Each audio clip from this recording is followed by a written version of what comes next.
Peace, peace, peace, peace, peace, peace. It's Promise Child once again, and we are here with a great man, an awesome man, Pastor Winfrey. And actually, where I know this brother from is when I was like in middle school. He actually teached at my middle school at Bouchard. All right, and this is an awesome man. He's been doing a lot for the community. First question I got for you, brother, is how long have you been a pastor? I've been pastoring now for 31 years. 31 years. That's awesome. What made you become a pastor? Well, that's an interesting question because no one really makes you become a pastor. You have to be really called to be a pastor. I mean, you have to be called, or receive the call. People receive call in various ways, but I felt that there was a call from God in order for me to pastor God's people, for the number and for the set of people that I've been called to do. People have been called to pastor, and we have different congregations that we pastor. All of it should be a cluster or a plethora of different people, but this is deliverance for me. This is a group of deliverance persons that really need that kind of ministry. So I was called to that because that was part of who I am. All right. What did you do before? Like, what was your hobby, or what was your passion, or what was you doing before you became a pastor? But with that, it was like my passion. My passion was basketball. That was my hobby. That was my hobby, was basketball. But I had a passion for working with people. Yeah, even when I wasn't working in the right way, I still had a passion of working and dealing with people. Part of my other professional vocation as a prevention specialist and as a nurturer and a teacher. That kind of spells my character and who I am because I like people. All right. Interesting question that I wanted to ask you, and I know a lot of brothers and sisters here in Richmond and across the world would like to know is, what do you think about black excellence? About black excellence? About black excellence. Like as far as our youth becoming entrepreneurs and things like that, and brothers that are excellent like yourself that are doing things for the community. Like, so what do you think about like black excellence in general?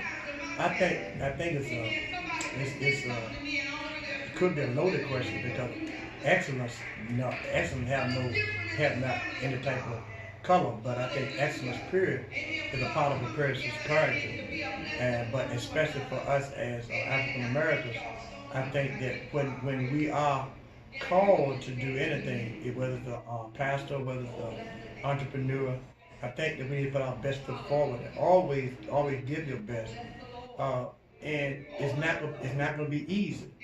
But when you are called to do anything, whether it is a barber, whether it is a business owner, either way, no one has to really prompt you or to force you to come to work because you have a passion for it. It's just something you want to do. And when you do it, let us please do it in excellence. Oftentimes people have a lot of gifts, but they don't allow God to perfect their gift in them because of the lack of commitment to their calling, to their gift that God has given them. So with that question, I think it should be done all the way at its best to the glory and honor of God, whatever it is. All right. I can respect that. What are the ways that you think that we could bring the black community together? Like, when we go across the world, we see a lot of impoverished black people. And I mean, it's all type of people that's impoverished. But what other ways do you think that we can help our black brothers and sisters come out of poverty?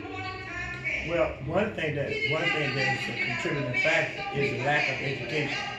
The education is not just in the classroom, but you got an education in life. If we don't ever learn how to work with each other, there's a character called Willie Lynch who actually tried to force us. He did a good job. He didn't try. He did a good job of turning us against each other, not trusting each other, not working together with each other, creating and causing a dichotomy between our races, period. And so now, even as Elijah Muhammad was saying, a lot of things he did was to try to generate African Americans to come together in unity. However, I have a little variation with that.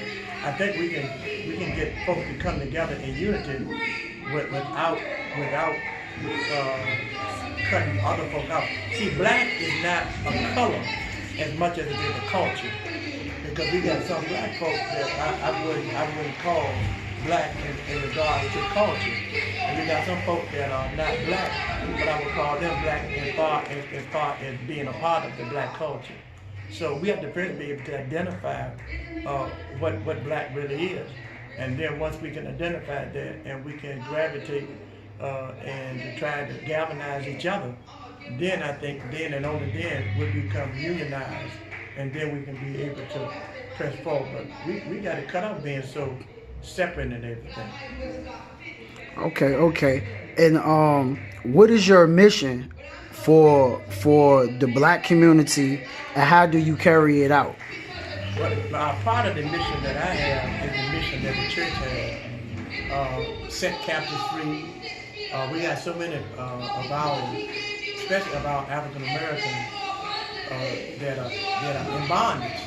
They need to be set free from our jails and our prisons, free from addictions, and free from racism and discrimination.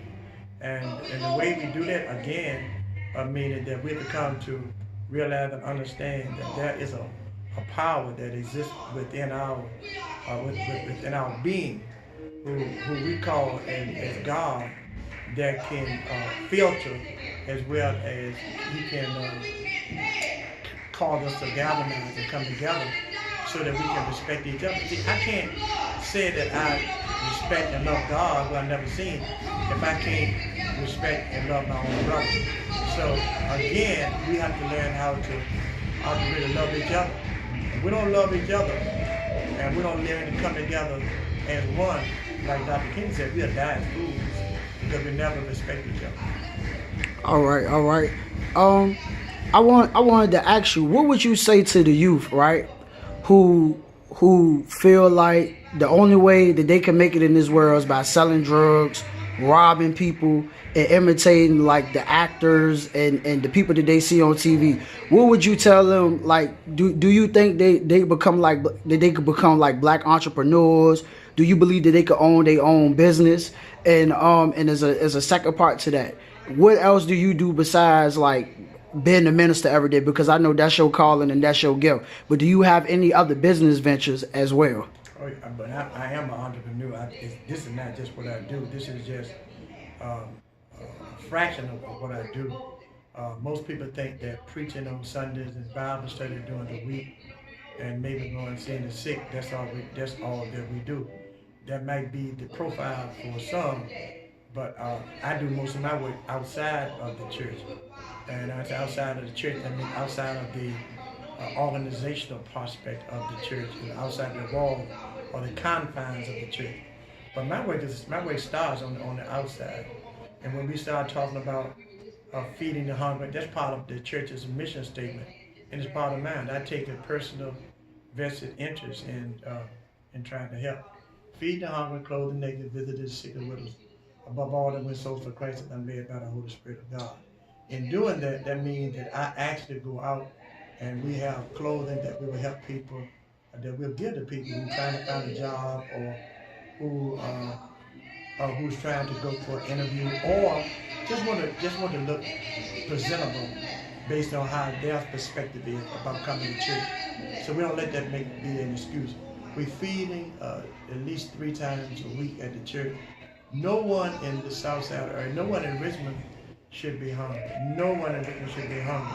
Now, there may be choices, but they shouldn't be hungry because we have food for everyone.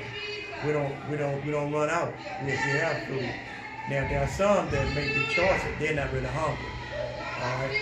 So that's one of the objectives we use to completing our goal.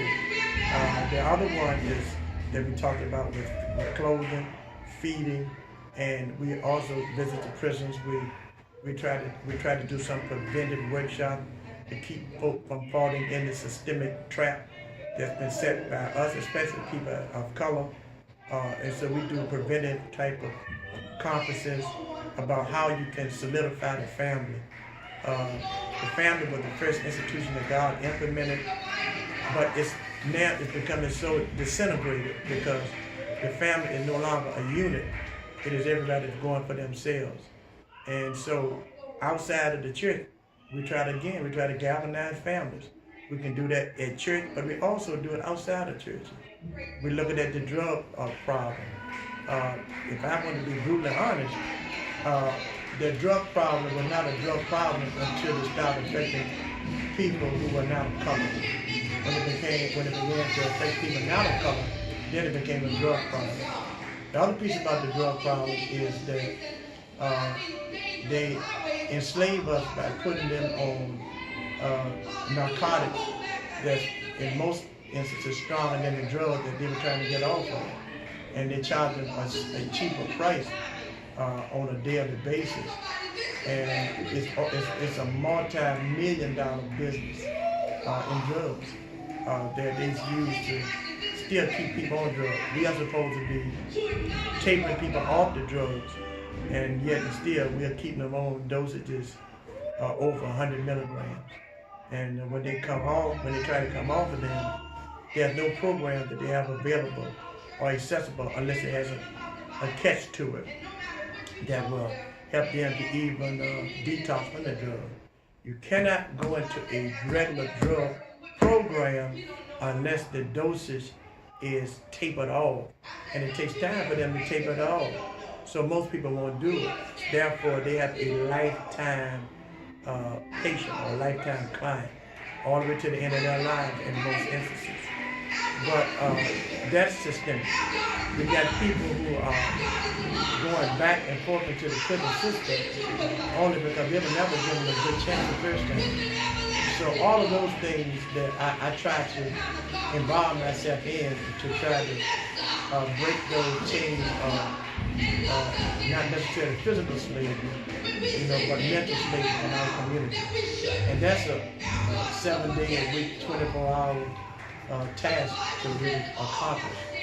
So that's just a few of the things that I do. I have our own business. We have the mini mall or hall where we rent office spaces out.